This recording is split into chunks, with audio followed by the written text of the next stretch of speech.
Plumes can harden, and probably Ayers Rock in Australia is a giant sand plume, best explained by the flood. If you look at these sand plumes closely, you'll see they have air bubbles all over them. That was the air. The tunnels all over them. That was the air coming out. And during an earthquake, the ground can shake and the water in the ground comes to the surface, and the top of the ground can become like soup. There was an earthquake in Japan that sank these buildings. The buildings actually sank into the ground because of the phenomena called liquefaction. Water coming to the surface, settling, all the sand grains are all loose, almost like quicksand. Evolutionists will say, Hovind, don't you know the birds are found on top? That proves birds evolved last. And clams are found at the bottom. That proves clams evolved first. I say, well, there's a better explanation. You know, maybe clams are found at the bottom because of their habitat. You know, that's where they live. A clam would be the first one buried in a flood. I mean, he's already at the bottom. Hello. A bird's going to be the last one buried because he can fly around till he runs out of gas. Maybe they're sorted based upon their intelligence. As far as anybody can figure out, you know, clams are not too bright. Maybe they're sorted based upon their mobility. Clams cannot run very fast. Maybe they're sorted based upon their body density. Clam shells are heavier than bird feathers. So the sorting of the fossils, if there is any, is not explained by evolution. It's much better explained by a flood. The Bible says the whole earth, the whole world was covered. All the high hills were covered. The mountains were covered. Then the waters assuaged, which means to drop down. NIV says the waters receded. No, they didn't recede, and they weren't wild animals. NIV got it wrong twice in that verse. They were all perfectly tame animals during the flood. But the waters didn't recede, the waters assuaged. The Bible says the waters stood above the mountains. Psalm 104, verse 5 and 6. Hugh Ross teaches it was a local flood in the days of Noah. 15 cubits above the highest mountain, and it's a local flood? I'd like to see that happen. When I debated Hugh Ross, I said, Dr. Ross, do you believe in a worldwide flood in the days of Noah? He said, I believe in a universal flood. Well, that is just a deceitful answer, okay? I said, what do you mean a universal flood? He said, well, it flooded Noah's little universe. It flooded the valley that he lived in. I said, would you answer a question then for me, please? If it's just a local flood that floods Noah's valley, why would God tell Noah to build that huge boat and fill it full of animals and stay in there for a year? Why not tell Noah to move? This local flood idea is dumb, capital D, dumb. Okay. People say, well, if the world's covered with water, where did it all go? Okay.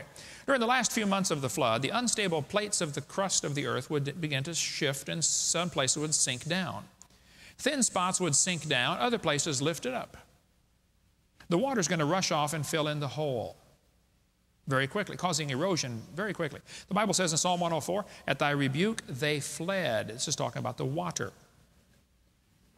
At the voice of thy thunder, they hasted away. The water rushed off. They go up by the mountains, they go down by the valleys, unto the place which thou hast founded for them, which is the oceans.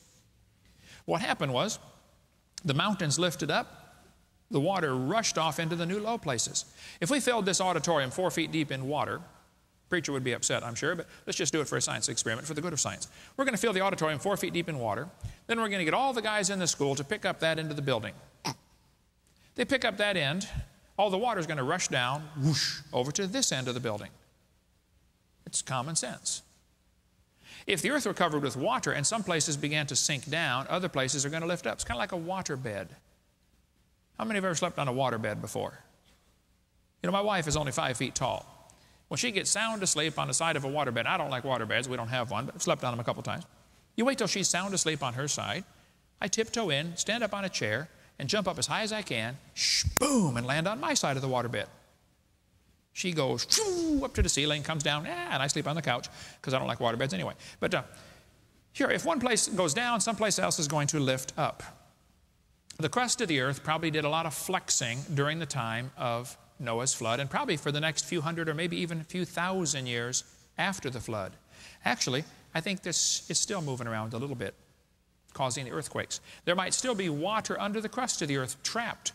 As some of the water escaped during the hydroplate theory idea, the plate would settle down, trapping water under there. There are still huge areas of trapped water.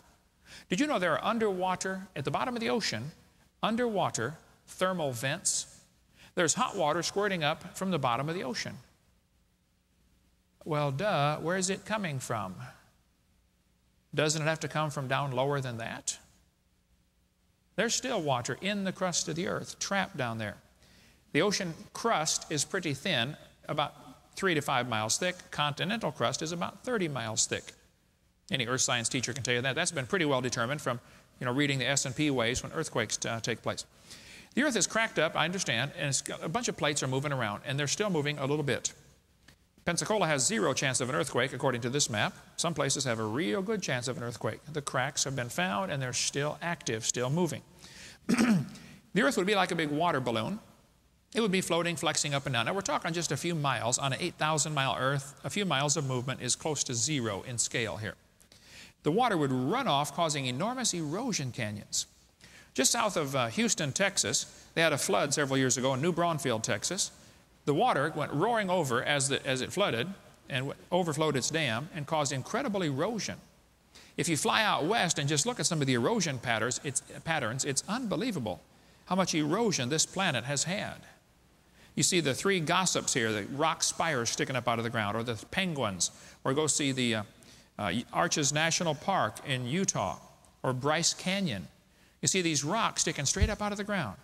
They'll tell you it takes millions of years to erode all this stuff. Yes, boys and girls, millions of years of erosion. I don't think so. That's in my backyard. There's my ink pen on top of it. I had a pile of dirt out there, got rained on one time, and it made erosion marks. Here's millions of years of erosion along a highway built a few months ago. There's millions of years of erosion. No, I don't think so. I think that's my glasses sitting right there. Erosion can take place quickly. There's obviously great erosion marks in Washington and Idaho from the Missoula flood. There was an ice dam. I believe this would happen after the real flood of Noah's time, maybe a few hundred years later. Ice caps are melting back, but a big bunch of water got trapped, all of a sudden released itself, shot down to Portland, Oregon, did incredible erosion. Along the way, there's a waterfall, one of the largest waterfalls in the world, called Dry Falls, Washington. But there's no water going over this waterfall. Totally dry. But when it was flowing, it was probably bigger than all the waterfalls in the world put together. You can study about Dry Falls, Washington, if you want to read more on that. It's also interesting to notice, nearly all the mountain ranges in the world follow the coastlines. As Walt Brown mentioned in his hydroplate theory, that's probably because they formed at the same time as the result of the same event. The mountains arose, the valleys sank down. The flood in Texas, the Guadalupe River flooded, had 30 inches of rain in 1 week. Water overflowed the spillway and did unbelievable damage to that area around, this city when the dam overflowed. It carved a canyon a mile long, 50 feet deep, and hundreds of yards wide through solid limestone rock. Guadalupe River residents rebuilding after flood losses. Interesting. 70 feet deep in some places. Now keep in mind, it carved this through solid rock. 1 flood, little bitty flood, 30 inches of rain in 1 week. Bent rock layers are also found all over the world. These bent rock layers indicate the rock was bent while it was soft. If you bend hard rock, it's going to shatter and make little fracture lines all along the curves.